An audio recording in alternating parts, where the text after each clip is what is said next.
सो दोस्तों, आपका स्वागत है हमारे इंग्लिश स्पीकिंग के फुल कोर्स की अगली वीडियो में। आज का टॉपिक है एक्टिव एंड पैसिव। पिछली वीडियो में मैंने आपको क्लासरूम लेक्चर के द्वारा समझाया था कि एक्टिव क्या होते हैं और पैसिव्स क्या होते हैं। एक्चुअल में एक्टिव एंड पैसिव टेंस ही होते हैं। टेंस के दो रूप होते हैं, एक्टिव और पैसिव। दोस्तों, अगर मैं कहता हूं कि एक्टिव मैंने आपको बहुत अच्छी तरह से सिखा दिया है तो इसमें कुछ भी गलत नहीं होगा, क्योंकि जब से मैंने क्लासेस शुरू की हैं, लेक्चर नंबर 01 से लेके आज तक जो कुछ भी होता चला आ रहा था वो सब एक्टिव ही था। अब उन सारे एक्टिव्स का पैसिव कैसे बनाते हैं ये हम सीखना शुरू कर रहे हैं आज की इस वीडियो से।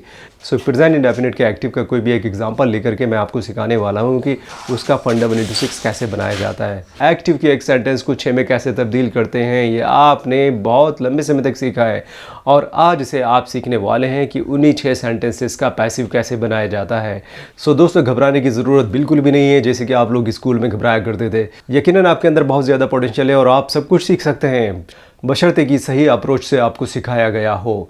सो इस बार जो अप्रोच हम लगाने वाले हैं एक्टिव्स एंड पैसिव्स के लिए, उससे आप अनजान नहीं हैं। अगर आप मेरी वीडियो में पुराने हैं तो आप फंडामेंटल टू 6 बहुत अच्छी तरह से जानते होंगे। सो जिस तरह से आपने फंडामेंटल टू 6 वहाँ पे सीखा और बहुत ईजी लगा आपको, उसी तरह से ये फंडामेंटल टू 6 पैसिव में भी बहुत ईजी लगने जा रहा है आपको। बिलीव मी, आप लोग बहुत अच्छा सीखने वाले हैं। तो कहीं मत जाइएगा और वीडियो का अंत तक ज़रूर देखिएगा, क्योंकि एक्टिव का पैसिव इससे आसान तरीके से आज तक आपने बनाना नहीं सीखा होगा। So guys, get ready with the best approach and technique to construct English language. तो यहाँ पे मैं एक्टिव का वो एग्जांपल लिखने जा रहा हूँ जिसकी 6 सेंटेंसेस से मैं आपको एक्टिव एंड पैसिव बनाना सिखाऊंगा। सो दोस्तों, हमारा एग्जांपल है एक्टिव में तुम इंग्लिश सीख रहे हो। एक्टिव सेंटेंस है तो उसके फॉर्मूले के अकॉर्डिंग जो आप जानते हैं प्रेजेंट इंडेफिनिट में subject plus V1 plus object, उसके अकॉर्डिंग सेंटेंस बनाए देते हैं। यू लर्न इंग्लिश हो जाएगा। सो यू लर्न इंग्लिश में यहाँ पे लिख देता हूँ यू लर्न इंग्लिश। तुम सीखते हो क्या? इंग्लिश। चीज़ का नाम क्या है? इंग्लिश। काम कौन कर रहा है सीखने का? तुम। तो तुम सब्जेक्ट हो गया और ऑब्जेक्ट इंग्लिश। तो याद रखें, जब एक्टिव से पैसिव बनाते हैं तो हमें सब्जेक्ट की ज़रूरत नहीं होती है, ना कि बराबर होती है। ऑब्जेक्ट मैंडेटरी होता है। Object is really very important. बिना ऑब्जेक्ट के पैसिव नहीं बन सकता और बिना सब्जेक्ट के एक्टिव नहीं बन सकता। सो दोस्तों, हमारी जो पिछली वीडियो थी उसमें पूरा लेक्चर है एक्टिव एंड पैसिव का, और वहाँ पे मैंने आपको अच्छी तरह से सिखाया है कि सारे ही पैसिव्स में आपको V3 चाहिए।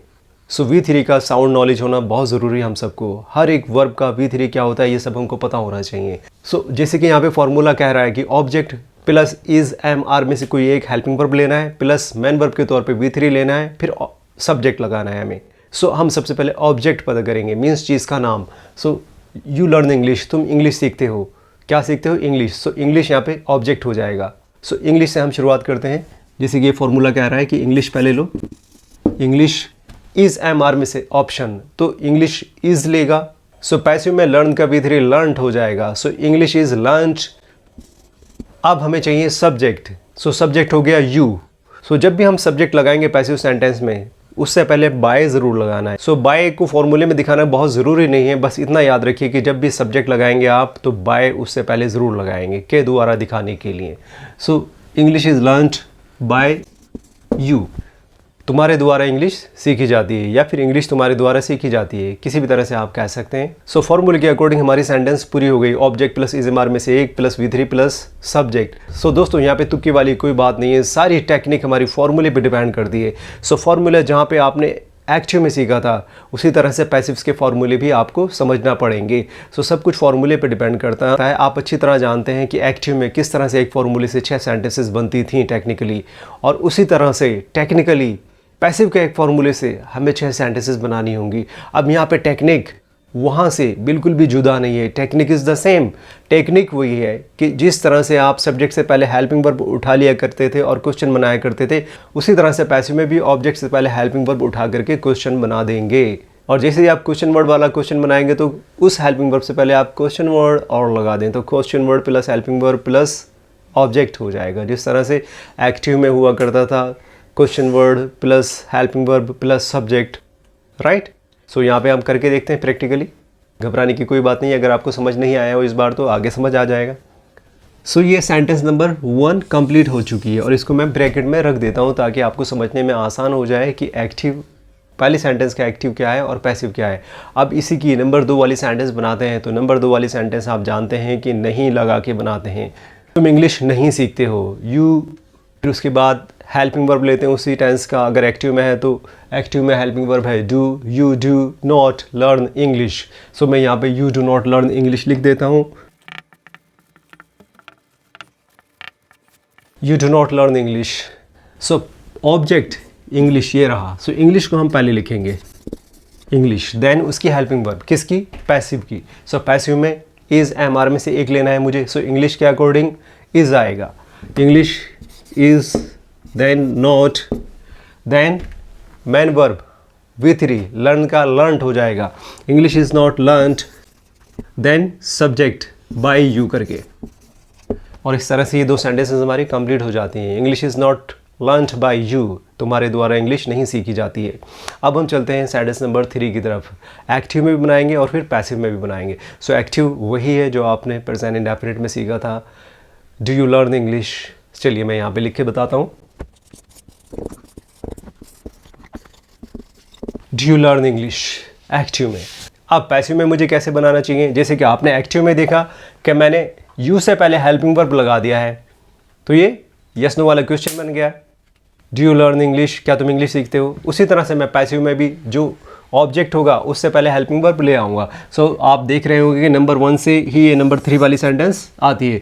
तो इंग्लिश इज़ था यहाँ पे हेल्पिंग वर्ब, तो इस हेल्पिंग वर्ब को मैं इंग्लिश से पहले कर दूंगा, तो इज़ इंग्लिश हो जाएगा। बाकी सेंटेंस एज इट इज़ वही लिखेंगे जैसे हम पहले करते आ रहे थे सारे एक्टिव्स में।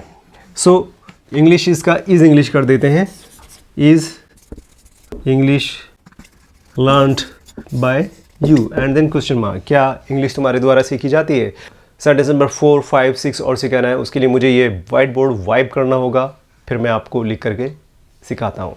सो दोस्तों अब हम चलते हैं नंबर 4 की तरफ, क्या तुम इंग्लिश नहीं सीखते हो। सो हेल्पिंग वर्ब पहले ले लेंगे सब्जेक्ट से एक्टिव के according, do, then subject you, then not, do you not, then learn, क्या English, do you not learn English, question mark, yes no वाला सवाल, क्या तुम इंग्लिश नहीं सीखते हो। पैसिव में अगर हम इसे बोलते हैं हिंदी में तो ऐसे ही बोलेंगे, क्या इंग्लिश नहीं सीखी जाती है तुम्हारे द्वारा। सो जिस तरह से आपने यहाँ पे सब्जेक्ट से पहले हेल्पिंग वर्ब ले ली है, उसी तरह से पैसिव में आप ऑब्जेक्ट जो कि ज़रूरी होता है पैसिव बनाने के लिए, ऑब्जेक्ट से पहले उसकी हेल्पिंग वर्ब ले आएँ। सो इंग्लिश के अकॉर्डिंग इज़ होगा पैसिव में हेल्पिंग वर्ब, सो उसी इज़ को हम ऑब्जेक्ट से पहले ले आते हैं, इज़ इंग्लिश इसी तरह से। सो इज़ इंग्लिश, और नहीं कि इंग्लिश नॉट वही रहेगी और सीखने की V3 लर्नड हो जाएगी। Is English not learned, subject के साथ बाय लगा करके you, is English not learned by you. इस तरह से नंबर 4 भी टेक्निकली कंप्लीट हो गया। टेक्निक वही है जो आपने एक्टिव में लगाई, पैसिव में भी वही टेक्निक है। बस ये समझना है कि एक्टिव में हेल्पिंग वर्ब क्या थी और मैन वर्ब क्या थी, पैसिव में हेल्पिंग वर्ब क्या है और मैन वर्ब क्या होनी है, इतना सा नॉलेज। बाकी टेक्निक वही है जो मैं आपको शुरू से लेकर आज तक सिखाता चला आ रहा हूँ।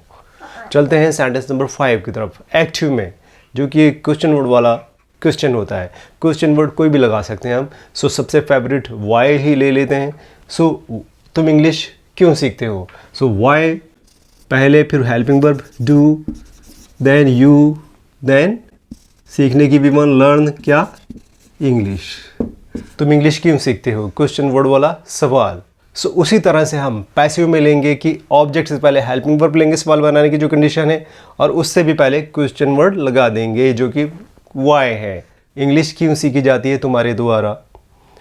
वाई एज इट इज़ रहेगा, हेल्पिंग वर्ब यहाँ पे ये एक्टिव में एक्टिव के अनुसार डू है, पैसिव में पैसिव के अनुसार इज़ होगा। वाई इज़ यहाँ पे एक्टिव के अनुसार सब्जेक्ट है और यहाँ पे पैसिव के अनुसार ऑब्जेक्ट होना चाहिए जो कि इंग्लिश है। Y is English. देन यहाँ पे सीखने की भी वन लर्न है, तो पैसिव में सीखने की भी 3 लर्नड चाहिए आपको, सो लर्नड लिख देते हैं। देन वहाँ पे ऑब्जेक्ट इंग्लिश था और एंडिंग में पैसिव में आप सब्जेक्ट लिखते हैं बाय लगाकर। So why is English learned by you and question mark. सो दोस्तों देखा आपने किस तरह से टेक्निक वही है कि क्वेश्चन वर्ड पहले चाहिए, फिर हेल्पिंग वर्ब चाहिए, फिर सब्जेक्ट चाहिए। पैसिव में क्वेश्चन वर्ड तो अपनी जगह चाहिए ही चाहिए, फिर उसके बाद हेल्पिंग वर्ब चाहिए, फिर ऑब्जेक्ट चाहिए, बाकी rest of the things as it is.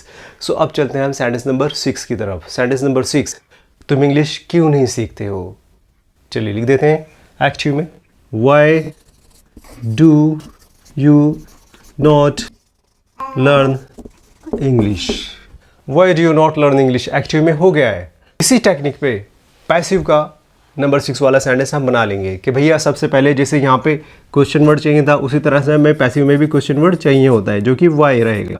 फिर यहाँ पे जैसे कि क्वेश्चन वर्ड के बाद हेल्पिंग वर्ब डू लगाया हमने एक्टिव में, उसी तरह से पैसिव की हेल्पिंग वर्ब जो कि डू डज में से कोई नहीं होती, इज़ हमारे में से एक लेना होता है। सो आप जानते हैं कि इंग्लिश के अनुसार इज़ हम पहले ही ले चुके हैं, तो हेल्पिंग वर्ब वही रहेगी, वाई इज़। फिर यहाँ पे एक्टिव के अनुसार सब्जेक्ट होता है तीसरे नंबर पे, और पैसिव के अनुसार वहाँ पे तीसरे नंबर पे ऑब्जेक्ट होना चाहिए। सो वाई इज़ इंग्लिश नॉट, जैसे कि एक्टिव में लगाया उसी तरह से पैसिव में भी नॉट लगा देंगे। अब एक्टिव में V1 लर्न है तो पैसिव में लर्नड हो जाएगा। Why is English not learned, then subject by you. Why is English not learnt by you? So दोस्तों आपने देखा टेक्निकली कितना आसान है इंग्लिश बनाना। जी हाँ, एक्टिव में जो आपने किया है वही सब पैसिव में काम में आएगा। जिस तरह से आपने एक्टिव में सीखा किस वर्ड के बाद क्या वर्ड लगाना है, उसी तरह से आपने पैसिव में वही चीज़ अप्लाई कर देना है कि किस वर्ड के बाद क्या वर्ड लगाना है। बस चेंजेस जो रहते हैं वो हेल्पिंग वर्ब और मैन वर्ब के रहते हैं और एक्टिव एंड पैसिव बन जाता है। सो ये जिस तरह से मेरा बेसिक लेक्चर मैंने वहाँ क्लासरूम वाली वीडियोस में आप देखेंगे जाकर के, इससे पिछली वाली वीडियोस में तो आप देखेंगे किस तरह से मैंने आपको बताया है कि बेसिक फ़र्क सिर्फ इस बात का होता है कि जहाँ हम एक्टिव बोलते हैं प्रैक्टिकल लाइफ में, वहाँ हमें एक्टिव ही बोलना होता है, और जहाँ पैसिव बोलते हैं हम प्रैक्टिकल लाइफ में, हमें वहाँ पैसिव ही बोलना होता है। सो जानबूझ के किसी एक सेंटेंस को जहाँ एक्टिव बोलनी थी हम पैसिव बोलकर काम चलाकर नहीं निकल जाएंगे, वहाँ हमें एक्टिव ही बोलना पड़ेगा। जो सेंटेंस पैसिव बोल के प्रैक्टिकली सही लगेगा वहाँ ही पैसिव बोलना होगा।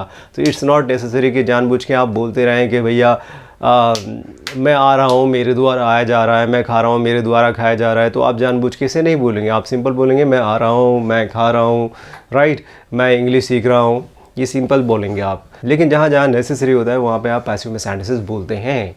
सो बहुत सारी प्रैक्टिकल सेंटेंसेस करने वाले हैं हम अगली वीडियो में। सो लगे रहिएगा, कहीं मत जाइएगा, स्टे ट्यून्ड।